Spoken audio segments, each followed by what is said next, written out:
very warm welcome to this special edition of We the People, coming to you tonight from the Rajputana Rifles Regimental Centre in New Delhi. The Rajputana Rifles is, of course, the oldest rifles regiment amongst the senior most in the Indian Army, and this spectacular building, one of the oldest institutions of the Army, is all lit up today for this program on a weekend that marks India's 63rd Army Day. Now, it's fashionable for all Indians to say that we love and respect our military above all other institutions. But do we really? That's one of the questions we're going to look at on the program tonight. Do we really honor our soldiers? Also, other questions are arising every day about the military. A shortfall of officers, for example. Does the army need to reinvent and reposition itself as an option that's still attractive to India's young? What about the changing face of the Indian soldier? Why are we a country still without a war memorial? And at a time when the government has recommended that the controversial Adarsh Housing Society in Mumbai be demolished, what about an operation cleanup for the forge itself? Something that the Army Chief has promised will happen. That's our special program tonight as we mark India's 63rd Army Day. Army Day, of course, began on the day when Field Marshal Cariappa first took over the Indian Army from the British. I'd like to start with General V.P. Malik. There's something a little sad about the fact that at a time when we're talking about Army Day and there is so much love and affection and respect, of course, for the Indian soldier, one still has to deal with headlines of, for example, an Adarsh Housing Society coming down. Now, of course, General V.K. Singh, the Army Chief, has spoken about an operation cleanup. He's spoken about setting up a vigilance mechanism. He has spoken up about cleaning up anything that may be wrong.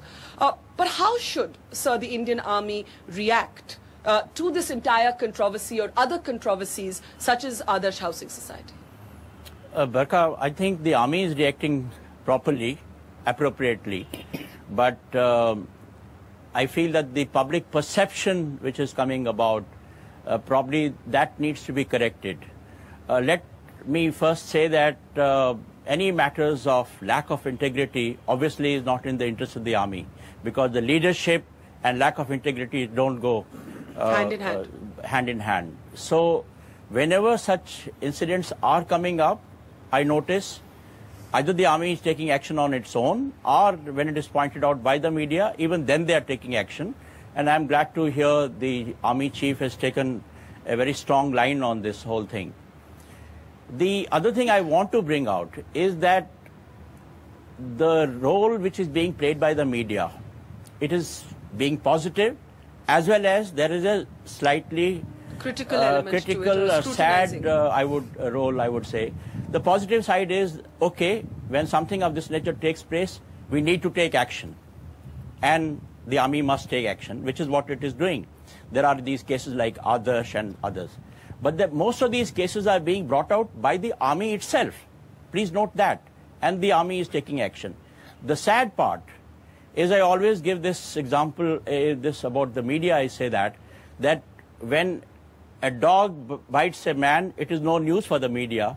But when a man bites a dog, it is always a big news for them. So bad news is good news for journalists. So what I am trying to say is that these incidents are getting highlighted day in and day out because nobody expected the Army to be, and they are a very, very minuscule percentage of the, after all, Army has a strength of 1.1 million people. So you're saying that we shouldn't use this to create an impression as if the entire military is in a sense under a cloud.